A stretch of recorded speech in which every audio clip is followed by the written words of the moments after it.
The SEC is playing defense at the hands of Ripple and XRP. Today we'll break it down for you. What does this mean for not only the SEC, because this will affect a lot of crypto. Of course, I do want to thank our sponsor, and that is iTrust Capital. Looking for a long-term holding of your crypto in an IRA, one way to do that is to go right into a crypto IRA. You can do that at iTrust Capital. You can also jump into a variety of altcoins. You can get into gold and silver, Bitcoin, Ethereum, etc. All of that available in a self-directed account that you manage. No monthly fees. You're only paying for your trades when you make them. And guess what? You get all the benefits of an IRA. So check it out. Use our code down below. You get a $100 funding reward to join, of course. Let's go over to the top of the news here. Stuart Alderati kind of positions the SEC request for a $2 billion penalties for legacy institutional sales is now public. The case had no allegations or findings, recklessness or fraud, meaning nobody got hurt. Ripple won on significant issues, and the SEC has, of course, just asked for more evidence in its ongoing intimidation of all crypto in the U.S. This is the problem that we face. Here's Garlinghouse kind of jumps in right in behind him and says, feels apropos that we file our response on the same day that the SEC lawyers resign for misconduct. Interesting. So here's one of the stories. The SEC lawyers resign after gross abuse of power in the crypto case. And that's the point, is this was during the Debox case. They both resigned after the findings of this whole gross abuse. And the SEC was really the one that was a target here. But instead, the SEC put a lot of pressure, I think, and got these lawyers to resign. In essence, they fired them. And this was, of course, a distraction. It helps kind of, position the power or the pointing of the issues over against these attorneys versus what really has been the case with the SEC policy. So very intriguing that they're willing to kind of eat their own and deal with this. But this probably is not a good sign for a lot of attorneys who are trying to figure out how do they attack and deal with many of these crypto projects that they've gone out and filed cases against, knowing now what happens if the judge actually finds that, hey, you guys are capricious in this particular case. So we've got a little bit of the opposition here from Ripple, and this is going after to try to position a better scenario against this $2 billion potential fine. This came in from Ripple's remedies opposition.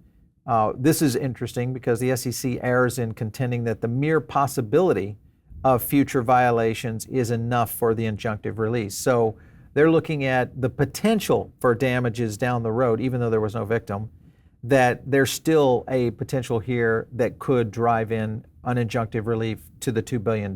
So really what they're trying to do is, you probably recognize that right there. Yeah, pre-crime.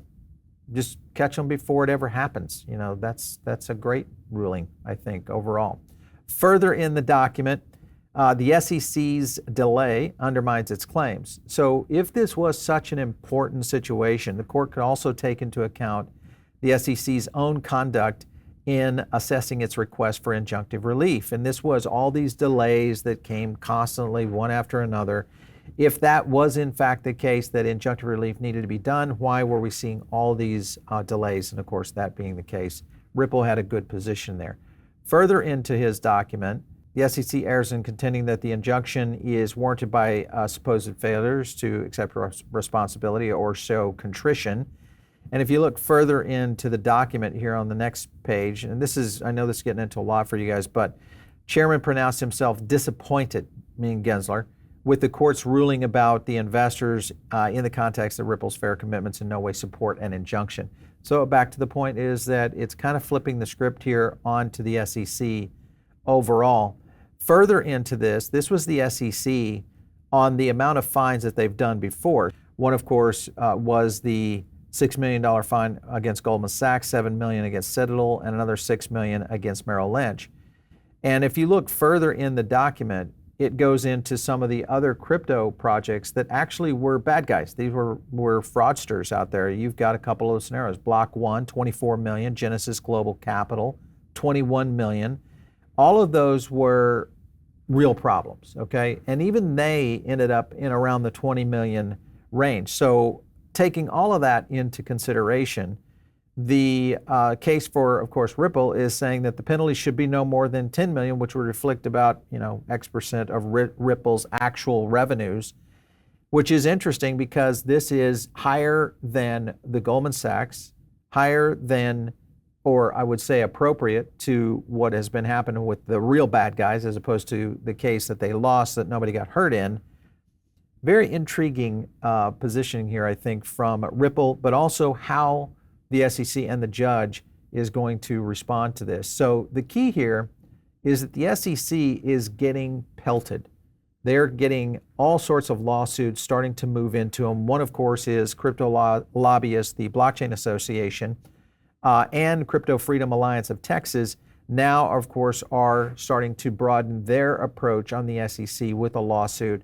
All of this is going to change, I think, the way that the SEC is dealing with this. The question is do they fight back like a viper, or is this something that they finally start to just become the laughingstock, I think, from the judicial aspect of it? I'm going to go to a clip real quick that goes in a little bit deeper on Cody from the Chamber of Digital Commerce talking about this and why it's important. Listen in.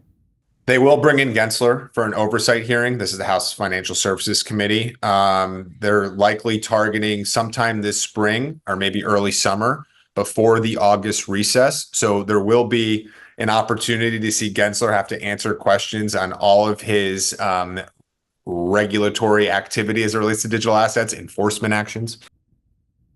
So just remember that when that happens, the likelihood is we're going to see some perfectly timed FUD, again, from Gensler. This is his script, the minute he goes in front of Congress, release the FUD, cause a lot of the crypto army to engage, get Senator Warren go out, make a press statement, all those kind of things. Those will happen right before. So get ready. Those kind of things will be coming down the pipeline. Further out here, as an example, is when you look at the delays that we've seen on the ETH ETF, as expected, the SEC delayed the Franklin Templeton Ethereum spot. But just notice here, I'm going to zoom in on this a little bit. You've got a lot of SEC final deadlines coming up here. So right now, when you look at the list, I think it's Van Eck is first, the 23rd, along with ARC on the 24th.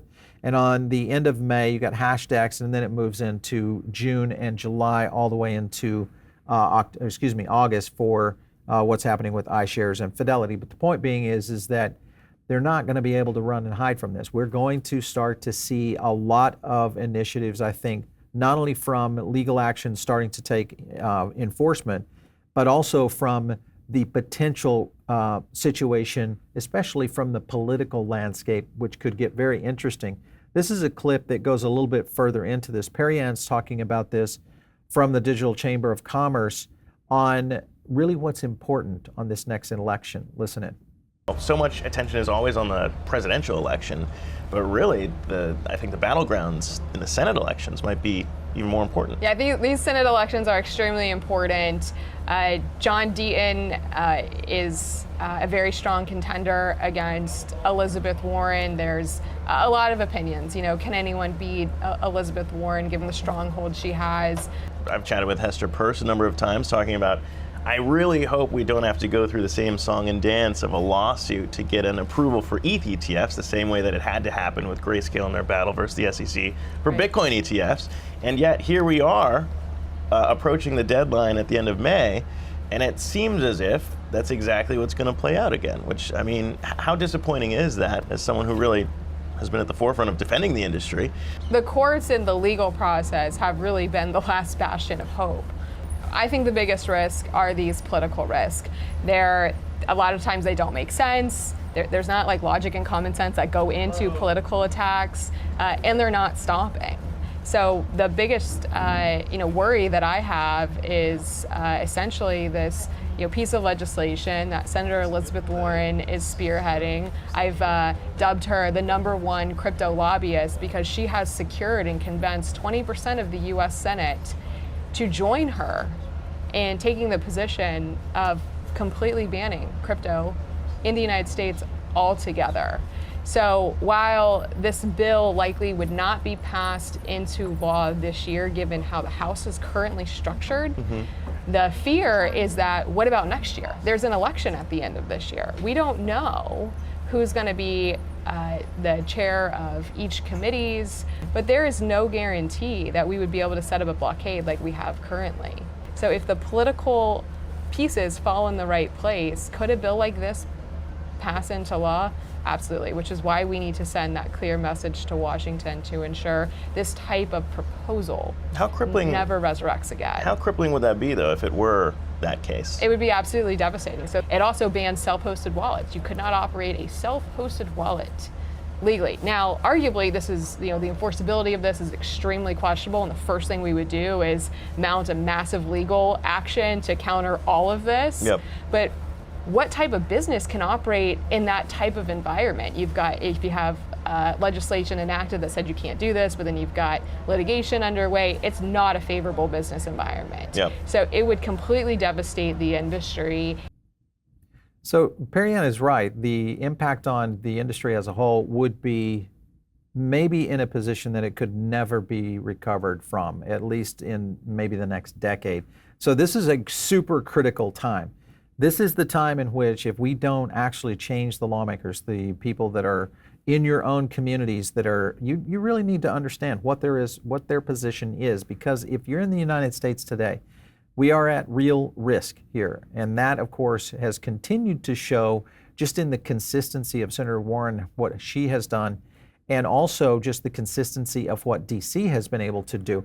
The only thing, to her point, is that the judicial side of things has actually saved us in the sense that there are no regulatory laws. But if the laws start coming into play, then the courts definitely will not have an option to protect these anymore by what rulings are available to us right now. So right now, guys, you have to get out there and really understand where your lawmakers stand when it comes to crypto. And if you're in business or you're an innovator or you're thinking about any sort of integrations within the blockchain industry as a whole, I can't imagine that Wall Street's going to be sitting on the sidelines for this.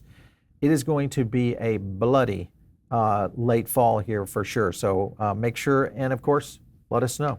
If you guys are not in the Diamond Circle, make sure and get in now. It's a great place to get additional content.